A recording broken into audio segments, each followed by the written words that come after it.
En 2050, plus... Non, on recommence. Je refais. Il y a un constat. En 2050, près de 70% de la population mondiale vivra en ville, contre 55% aujourd'hui. Les villes vont devenir gigantesques et vont s'étendre évidemment sur la superficie, sur leur périphérie, mais aussi les centres urbains vont se densifier.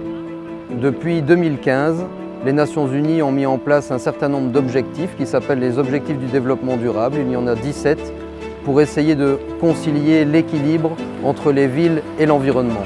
Moi, j'ai envie de vous présenter deux solutions, deux opportunités qui sont développées dans la recherche scientifique aujourd'hui.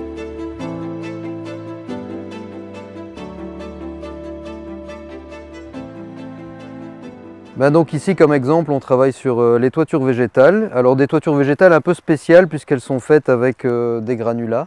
Parce que dans les objectifs du développement durable, on essaye de recycler un maximum de matériaux. Alors ici, c'est vraiment des matériaux de construction qu'on mélange avec du sol pour faire pousser les plantes.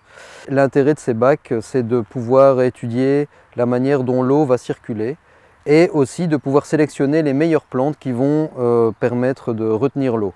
Pourquoi? Parce qu'au centre urbain, on va avoir des problèmes d'inondation, des problèmes du système d'égouttage qui peut être saturé.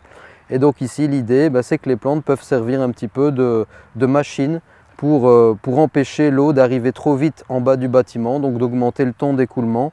Les plantes vont grandir et donc elles vont reprélever une partie de l'eau qui se trouve dans le sol. Et donc ça va diminuer la quantité d'eau aussi qui va arriver en bas.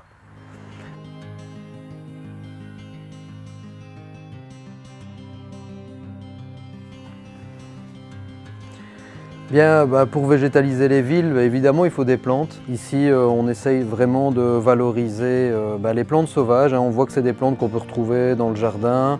On a du lierre rampant, on a des géraniums qu'on peut retrouver facilement un peu partout. C'est pas exceptionnel, mais ça fait partie de la biodiversité ordinaire et c'est ça qui intéresse aussi les insectes et les pollinisateurs. Donc ici, on a des tests en association. Tout à l'heure, on a vu qu'on avait des tests plutôt avec une seule espèce. Ici, on travaille vraiment sur, c'est toujours cette végétation un petit peu, on va dire, commune. On a la pâquerette qui est là, on a des véroniques qu'on voit souvent dans les jardins. Ce sont des petits bacs où on associe à chaque fois deux espèces différentes et avec le même objectif que tout à l'heure. Donc on collecte l'eau. Alors ici, c'est vraiment des systèmes tout bêtes. On a fait un trou dans le bac, on le récolte avec les éprouvettes et on va mesurer tous les X temps ce que le collecteur récupère. Alors ce qui est intéressant ici, c'est de voir qu'on est en serre, on a quand même des petits insectes qui viennent voir ces plantes-là. Et aussi on s'intéresse à essayer de maximiser le couvert. On voit que les bacs sont très bien fournis. Il y a beaucoup de plantes, beaucoup de masse. Et on a aussi des formes de plantes différentes. Donc on a ici des plantes qui sont très hautes, plutôt adaptées aux toitures. Parce que des plantes comme ça sur des murs végétaux, évidemment les murs végétaux, on a la contrainte de la verticalité. Ici, on est à l'horizontale, donc on peut se permettre d'utiliser des plantes qui font des hautes tiges. Elles ne vont pas casser avec le vent ou avec des intempéries. Et on a aussi pour les toitures des autres volumes. On étudie les formes de plantes. Donc on a des plantes qui font vraiment des grosses feuilles, comme ici. Et on en a d'autres qui font des feuilles un petit peu plus, on va dire, dentelées. En ville, il y a les enjeux rétention d'eau, comme on vient de le voir ici.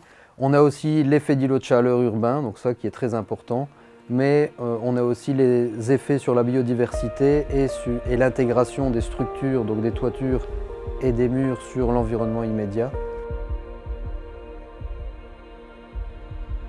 Pour pouvoir construire les villes vertes de demain, il est crucial d'impliquer les acteurs des villes et des communes, des collectivités, des promoteurs immobiliers, et donc de construire ensemble les projets. Alors ici, voilà un bel exemple de réalisation au centre de Gembloux, en plein centre, à côté d'autres types d'espaces. Ici, on a un mur de 1500 plantes qui permet en fait de reconnecter une partie de ce bâtiment qui est le centre culturel avec son environnement. Donc, dans l'idée de cette verdurisation des espaces urbains, que ce soit les centres-villes ou la périphérie, la nature peut nous offrir des services, peut améliorer notre santé. Ça a été démontré.